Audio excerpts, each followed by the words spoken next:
to everybody out there listening, and welcome back to another episode of the Cards for Kids podcast. I'm your host, David Egloff, and I'm really excited about the interview we have for you guys today. Now, this podcast is brought to you by Cards for Kids, where we uplift spirits one card at a time. Don't forget to check out our Facebook, Twitter, Instagram, and of course, the company website. I promise any little bit of help that you can do makes a huge difference. And with that, let's take it on to our interview for today. And for today's interview, I have with me Holly Koons. Holly, how are you doing today? Good. How are you? I'm doing fantastic. Now, before we spoke today, I asked you to bring a quote in today. So if you could, please read the quote for the listeners. My quote is, "You cannot save people, you can only love them." And that's from Anais Nim. And can you speak a little bit to what the quote means to you and how you think it has shaped your life, if it has?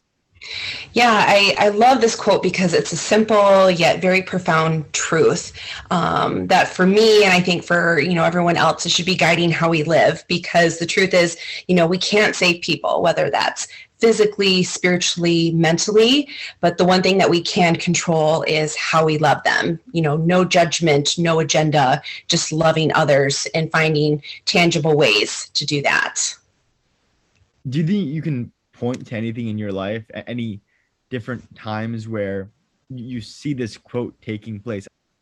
For sure. It's definitely one of my mantras, because I'd say probably in the last 6 to 7 years, the journey that I've been on and me and my husband have been on with our family, as well as just, our spiritual journeys, it's coming to that point of realizing, we live in such, a judgmental society that is all about, the individual and what can the individual achieve, and, me, that narcissistic mentality. And I think, especially as a follower of Jesus and just as a human being in general, we need to be looking for ways to love other people. Again, no judgment, no agenda. We can't control the situations that people are going through. Sometimes they can't even control the situations that they're going through. And we certainly can't save people, whether it's a loved one going through a health crisis or, somebody else that's going through just a really challenging period in their life. All we can do is come alongside them and encourage them and love them. And I feel like I just look for those opportunities to do that, whether it's, giving to an organization that works with the homeless, or in our case, we've adopted from foster care a couple of times, just tangible ways, again, that we can pour into the lives of other people and love and encourage them. Speaking of another way that you've used your time and your family has used their time to go out of their way to go help and love other people, could you give some background as to how you got involved with Cards for Kids? Sure. I first heard about Cardz For Kidz, several years ago. EK, who is the founder of Cardz For Kidz, he and I have been friends for almost 30 years, which is crazy. We met back in elementary school, and through Facebook, I was seeing his posts about Cardz For Kidz and what they were up to, and just loved the organization and what they were about. And, every so often he would post something, needing help with, whether it's a translation or looking to expand their recipient base in order to, get more cards out to more people.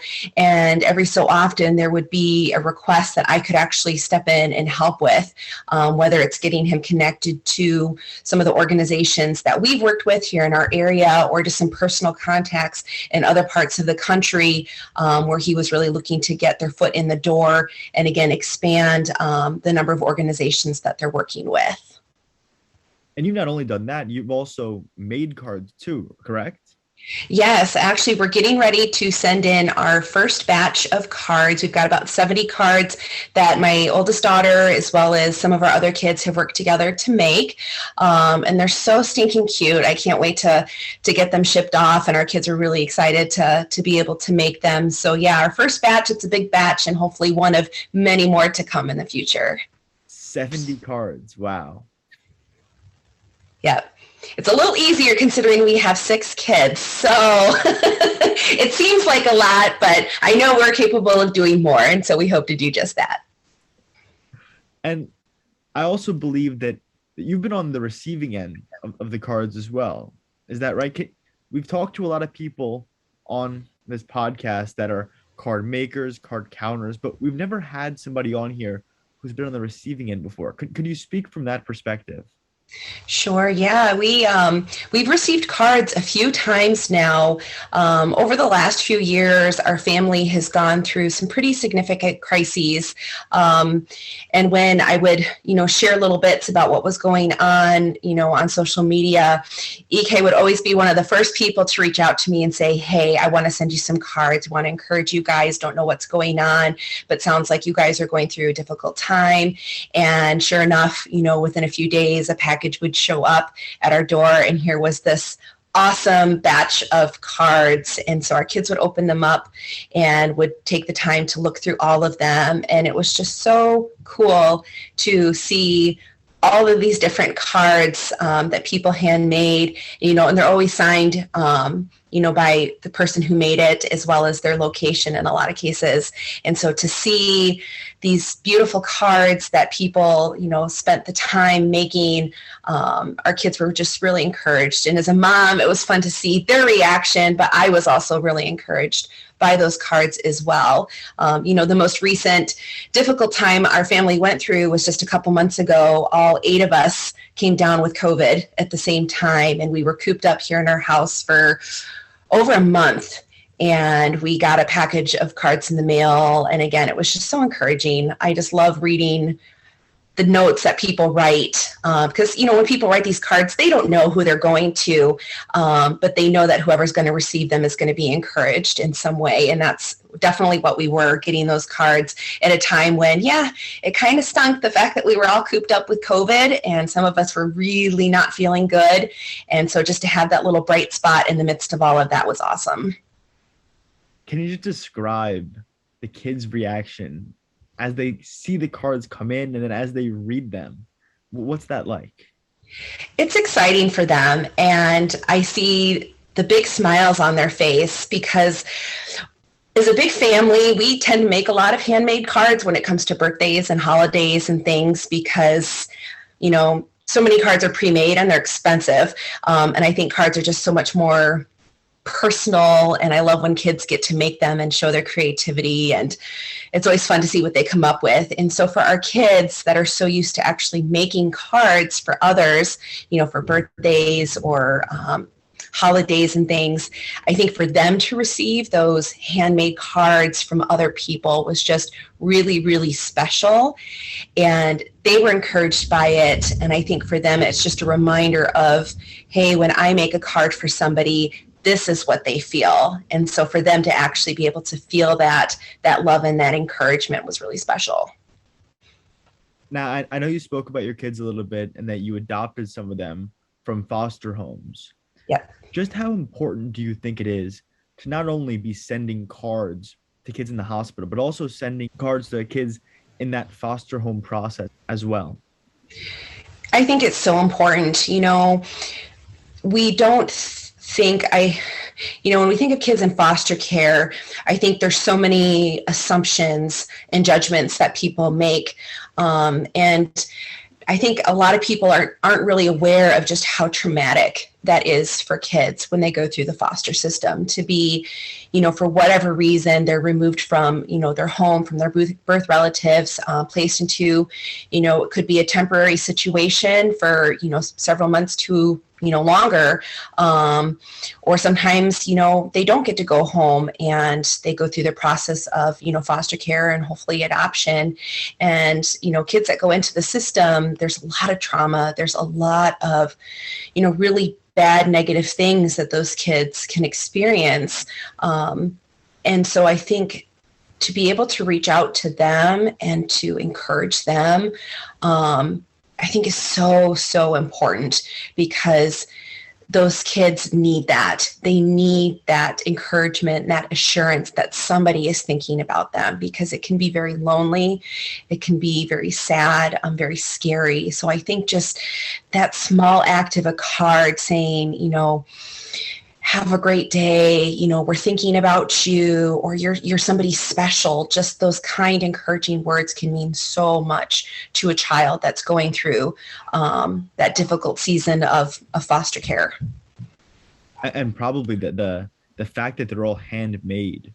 Yes. Really it's a significant thing for the foster home kids, because like you said, with your own family, I feel like it's a pretty common thing with families to make homemade cards, and for foster kids to get that homemade card, it's like having that same feeling. Exactly. I think to think that somebody made that card especially for them, not knowing who they are, but still making it specifically for that special person to get and to be encouraged by, I think speaks volumes. It's easy to pick up, a pack of 50 pre-made cards that you can, just sign your name if there's already a pre-printed message, but to get something that's made and just has that personal touch can mean so much to a child in foster care. Absolutely. And we don't all have to be like Holly and actually adopt the kids from the foster homes, but if you can, just send in a card. It'll get to the right person, we promise. Absolutely. Now Holly, you've adopted kids, you've worked with Cardz For Kidz, connected them to different organizations. You're in the process of sending out 70 cards yourself. Yes. What would you say is your biggest inspiration, has been your biggest inspiration to get you where you are today? That's a big question. I think aside from my faith, which is definitely a big inspiration, I think in my journey and throughout life, encountering other people who've walked through, whether it's a health crisis, trauma, loss, you name it, encountering those people and hearing their stories has just been such an inspiration to me to keep pressing on when I'm going through, something really difficult, or just having a bad day, to just keep doing life and to keep loving others and looking for, again, just those tangible ways to show love and encouragement to others, especially when they're in need or they're just going through a really difficult season in life. I'm a huge proponent of just, relationships and community and doing life together. And I think, when we encounter others and we take the time to get to know them and to hear their stories, again, especially when they're going through, maybe a dark season or just another difficult patch in their life, that's inspiring to me because it shows strength. And I think it's amazing sometimes how people, I think, underestimate what they're capable of. And, you think of, whether it's a child battling cancer in a hospital or an adult who's struggling with addiction, or you name it, a kid who's going through foster care. There's so many stories out there, and you see the strength and you see how they're pressing through, and to be able to look to those examples and think, we all have the strength within us, and we can take the next step, and we can look for ways to encourage and to love other people. I think that's just so inspiring to hear those stories and to be able to, I guess, just draw that encouragement from that. And it keeps things in perspective for me too, when things aren't going very well. It's a reminder of, yeah, everybody is struggling with something, and not to do the comparative suffering as author Brene Brown talks about, but to use that as inspiration for each of us in our own way, and to just keep pressing on. Now, somebody out there listening says, Holly, you've sold me. I'm going to go out there. I'm going to make a difference. I want to get involved with Cardz For Kidz. Awesome. What would be a piece of advice that you would give that person, somebody looking to get involved with Cardz For Kidz? I think the biggest advice is you don't have to be an artist to make a card. I've even had it with some of my kids, oh, I don't know what to write or I don't know what to do. It's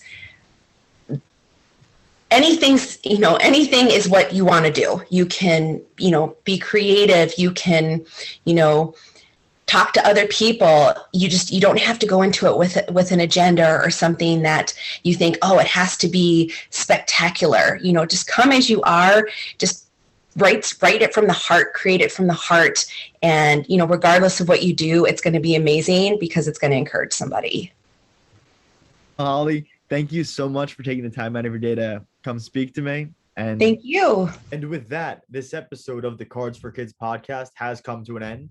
Thank you for listening. I encourage you all again to check out our company website, Instagram, Facebook, all social media to learn more about us and what we do. My name's David Egloff, and I'll talk to you next time.